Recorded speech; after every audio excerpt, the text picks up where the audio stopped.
we fire it up? Yes. Check, check, check. Is that coming through? It's clear. Oh, like real loud. Can you hear me okay? And more. Awesome. All right, thanks everyone for joining us at Shark Awareness Day. We are joined today by two of our divers, two aquarium experts, two shark experts. We have Collier and Eric. Eric is carrying the black and white plastic tool in there, just to let you know that is for potential close encounters, which almost never happens. But he has that to help stave off any curious sharks. So Collier, if you would, could you tell us a little bit about why sharks are important in the environment? I'd be happy to, because sharks are some of my favorite animals on the entire planet. Sharks are vital to natural ecosystems because they are responsible for cleaning up the ocean of sick, dead, or dying animals. A lot of people think that sharks are blood-sucking creatures, but as you can see, they are not interested in me while I am here. And we have several different types of fish swimming around safely as well. Without these animals, our ocean would become overpopulated with unwanted species of animals. And the spread of disease, illness, and sickness would take over some of our favorite other animals and their natural environment. Awesome, thanks Collier. Do you guys have any questions you would like to ask Collier about sharks? Anything? What is your normal day in the aquarium when you do go in there, cleaning wise, and what else? Absolutely. Hey Collier, they would like to know, what is a typical day for you and what do you do on a typical dive as a shark encounter? Well, yeah, my day starts bright and early at 6 a.m. The first thing we do is come to work and immediately check on our animal habitat. Do our animals look okay? Do they look well rested after a long night of sleeping? When I am in this habitat, I am basically cleaning their room for them. We asked them to clean their room. They said no. So we use different types of tools, like a spinning brush or a high pressure hose, to clean the algae off of the rock, as you can see in front of me. We also vacuum any additional waste that our filtration does not get out of the habitat. And that is vital to maintain an ideal pristine water quality for these animals. Additionally, we will clean the glass that is between you and I, or can clean this very long tunnel that you see to my left, to make sure that you, our guests, are able to see these animals, hopefully learn about them, and inspired to take care of their natural environment. Thank you. Thank you. Do we have another question? What's their typical diet? I mean, obviously Yeah. fish, but specific kind of fish, variety, what do we got? Yeah. So Collier, can you tell us a little bit about the shark's diet and how you perform a feeding? Contrary to the popular belief, as I mentioned earlier, sharks are not bloodthirsty creatures. They are actually opportunistic feeders. We are warm-blooded animals, but sharks are cold-blooded, which means they have a much slower metabolism than we do as mammals. Because of that, these animals eat less frequently than we do. My job is to make sure they are getting a proper diet, meaning I only feed them 2 times per week. On those days, I offer a variety of fish, such as salmon, mackerel, herring, etc. And curiously, some of the sharks do have a favorite type of food. I am able to decide how much to feed each animal by their weight, which we are able to get from a yearly physical. It is important that I, as their caregiver, do not overfeed the animal as well as underfeed. We want to make sure they are the perfect weight to be happy and healthy. Awesome. When you're feeding them, do they have like a type of food they like better than the other? Like, what is like their favorite? Collier, do the sharks have a preferred food? What is their favorite food item? Just like us, each of the sharks is unique. For the most part, I can tell you that white-tip sharks, such as the one in front of me, prefer salmon over most other fish. However, one of our female white-tips prefers herring. We also have found that our giant pink whip-tail ray, who we call Pinky, prefers mackerel over salmon, but his favorite is squid. So, depending on the shark, they may have a favorite type of food. Do any of the animals have unique personalities? Is there something that stands out with some of them? Okay. Collier, the question is, do any of the animals in Shark Encounter have a unique personality?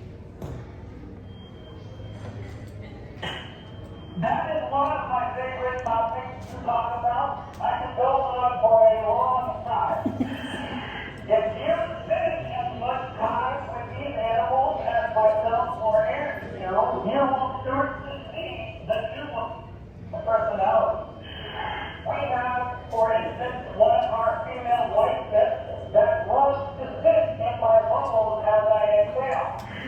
I guess she thinks it feels good, but she will linger for a while, get bored, and then go away. We also have certain types of feeding responses from our sandbar sharks, where they really showcase their personalities. Some of them are a bit more aggressive when they approach their fish, while others come up very easily and take the fish and then slowly swim away. So you start to see the small nuance within their personality, which honestly is one of my favorite parts of the job. Awesome. Any last questions? No? Absolutely. We can head on to the next section if anyone else has any last questions. Thank you. Thank you. Welcome everybody, my name is Adam. I'm a senior aquarist here at SeaWorld. And for those of you who don't really know what an aquarist is or what an aquarist might do, I take care of the fish and the reptiles being sea turtles, alligators, and this sort of recent snake that might find its way. We relocated it somewhere else. Basically what we do here, we're dealing with the shark filtration.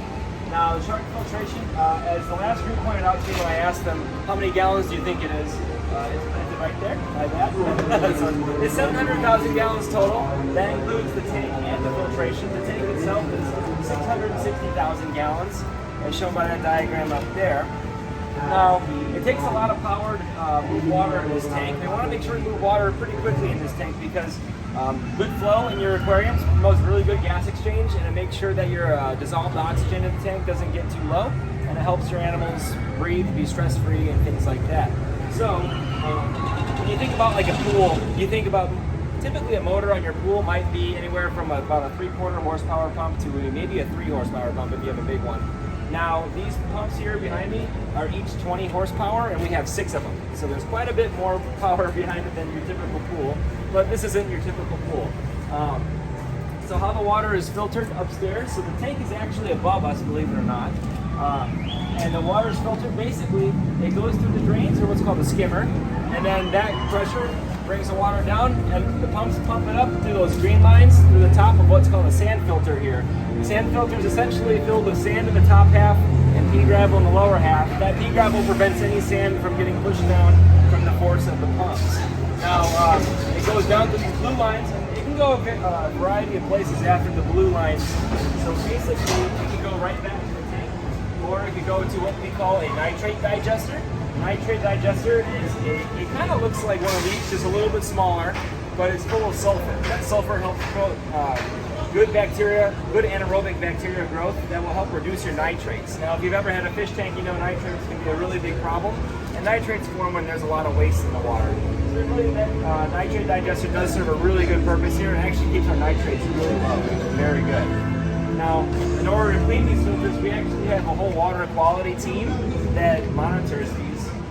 If there's ever any sort of power outage or any sort of temperature alarm, any sort of alarm that might go off, our water quality team that's here around the clock is alerted, and they come over and they solve whatever problem issue it might be. Usually if it's like a power flicker or something, they just got to make sure that the pumps turn back on and things like that nothing's wrong. We also have a pump shop that helps maintain these pumps if anything were to go wrong. The nice thing is that since there's so many of them, if something were to go wrong, 5 pumps temporarily would be okay, but we want to get that 6th one back up and running very quickly. Now, after the water goes through the nitrate digester, it might find its way upstairs in what we call fractionators. Fractionators are a form of chemical filtration here. Essentially what they do is they suck in air through the pumps and make a lot of bubbles. Those bubbles hold a little charge. That charge attracts fats, lipids, things like that might, waste that might stick to it. And it foams up into a cup at the top. And we actually have to clean that cup out, which is a lot of fun. But you get the picture. So that's another way of filtration. So these sand filters behind me are a form of what's called mechanical filtration, which is essentially just a way to rid all of your macro, anything that's big pieces of detritus, any sort of large thing that can be filtered out. Our chemical filtration, those fractionators help us essentially get anything that's microscopic out. We have another set of filtration that's called biological filtration. That biological filtration is usually in the form of what's either called bioballs or perhaps Brentag media, but that is essentially a surface that has a lot of surface area for bacteria to colonize on. So again, if you've ever had a fish tank, you'll know that you always can't really get fish right away because you have to go through what's called the nitrogen cycle. Your tank has to cycle, they'll say. That bioballs, that biotower usually is in a big tower, helps promote healthy bacteria growth so that it doesn't have to go through that cycling process ever again. Helps keep it good. Aside from that, the water in this exhibit is turned over every 90 minutes, which basically is a fancy way of saying that every drop of water goes through these filters and back to the exhibit every 90 minutes. So it's kind of impressive that we can do that with 700,000 gallons, in my opinion. All of our large tanks in the park are kind of based off of this to some extent. This is the largest tank we have in the park, so it's the biggest filtration you'll see. But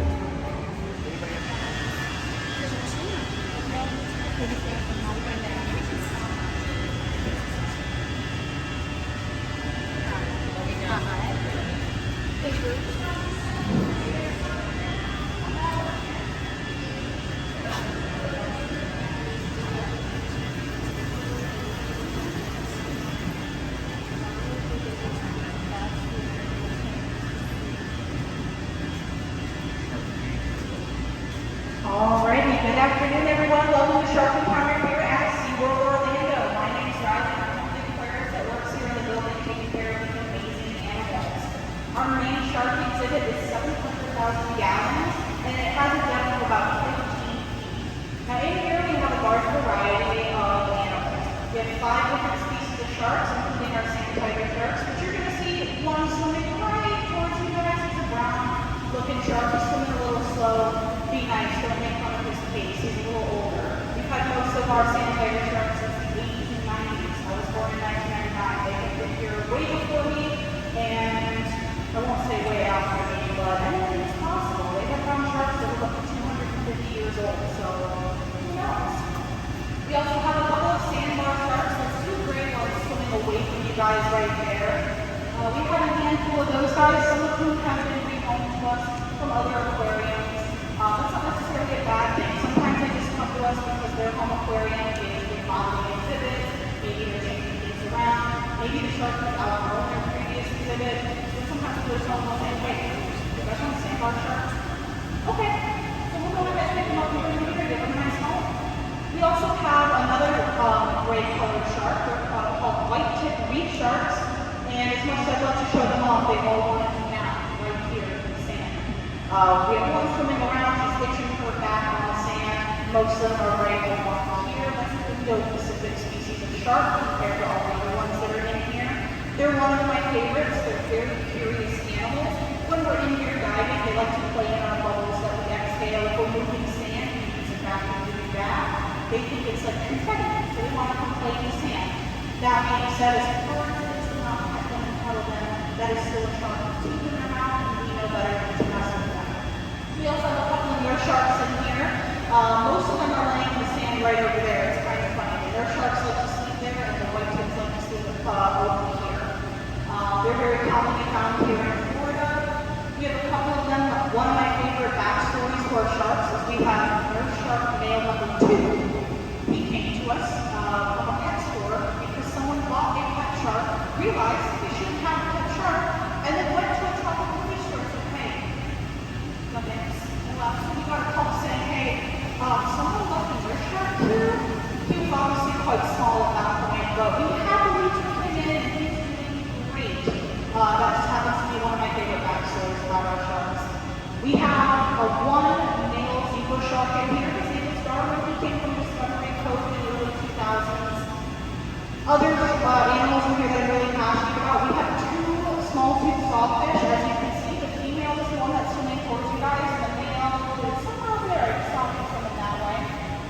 This is a critically endangered species, unfortunately. There's not a whole lot of them left in the wild, so one of my favorite parts of my job, besides being one of the very few people on this planet who's privileged enough to give them the best care possible, I get to educate people about that. If you see them out in the wild, a lot of people actually have no idea what it is. They think it's some weird deep-sea creature. They drive it around the road, it doesn't even want to breathe as most marine fish do. But they're taking photos and going crazy. It's okay if you want to find it. If you see them, please call Florida Fish and Wildlife. There's hotlines that you can call. You can email them. Take a photo of it. That's often a way to identify them. Maybe it's one that's been captured a couple times and has any type of scar, has any type of marking.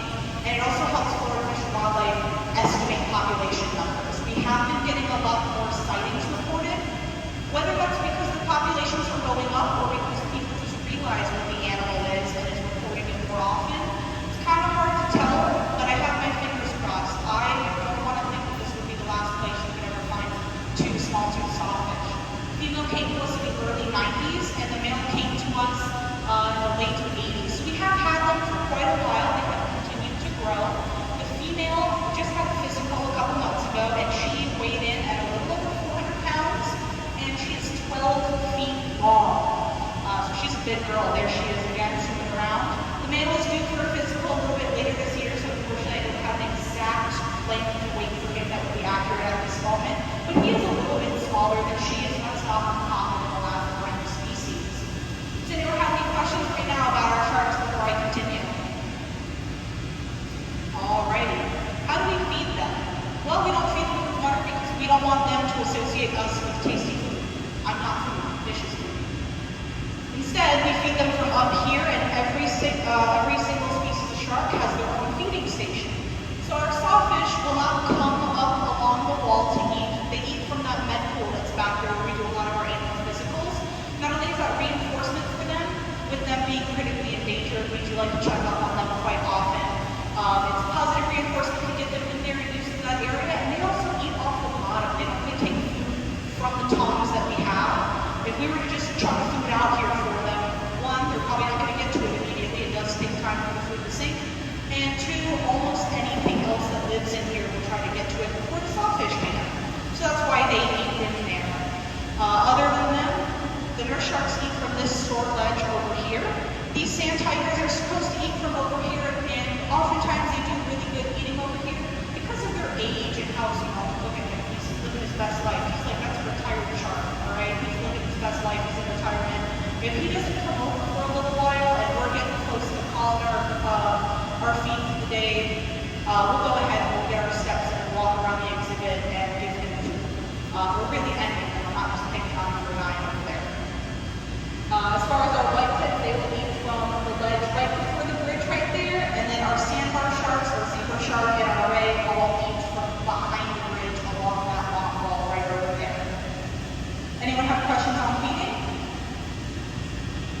believe it or not, they only get fed twice a week. I know that doesn't sound like very much, but as you can tell, most of them have little bellies. They're very well fed. They only eat about 5 to 10% of their body weight in any given week, so they don't have this enormous need to eat constantly. They don't have a super fast metabolism. Every single piece of food that we give them has an approximate weight, and we count every single piece of food, every single type of food that every single shark gets. So we have a pretty accurate weight on their food for each feed that happens twice a week. Any questions further about feeding any of the sharks so far? All right, so how we dive in here, that's probably my favorite question to answer. I tell people I dive in here once a week for maintenance. I can see like the explosion coming from that person's head. I have all my appendages, collier hair, a couple of their appendages. Never had an incident happen in here. It's just called situational awareness. This is their home. It is not our right as caregivers to come in and bother each and every animal in here. We try to give minimal impact while we're cleaning. So you have one working diver and you have a dive buddy with them who's a guard. They'll hold a PVC pole and it's not a weapon. You do not poke and harass the shark. It's more of a visual hang right here. Some of our sharks, as I said, they are a little older, and as they age, their eyesight ages. They may not realize that we are right in front of them until they're right on top of us. So it's a good visual for them. The sawfish, you guys can see that long saw. It's called a lobster coming off their nose. The way that they find things is they do put a cat nose, and it's all over because it's so interesting. My land does not appreciate that. So therefore, when they come around, I like to go ahead and take a step back and put the pole out here. Maybe they tap the pole, maybe they see it. All right, any last minute burning questions that you guys have about sharks or our shark exhibit here at SeaWorld Orlando? Thank you. All righty, guys, thank you so much. Come back with us.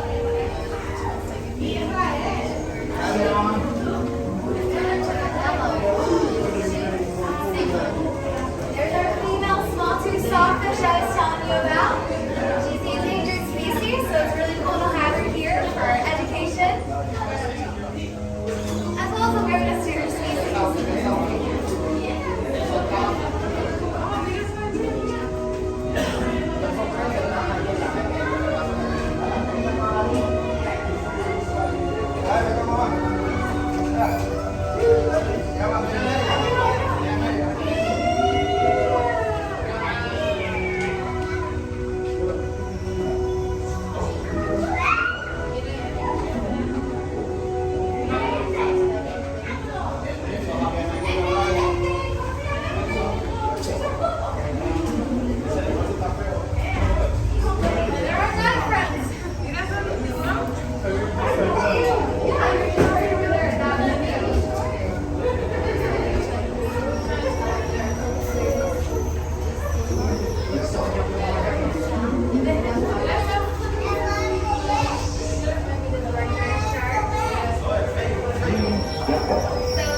They do have to continue swimming to be able to breathe.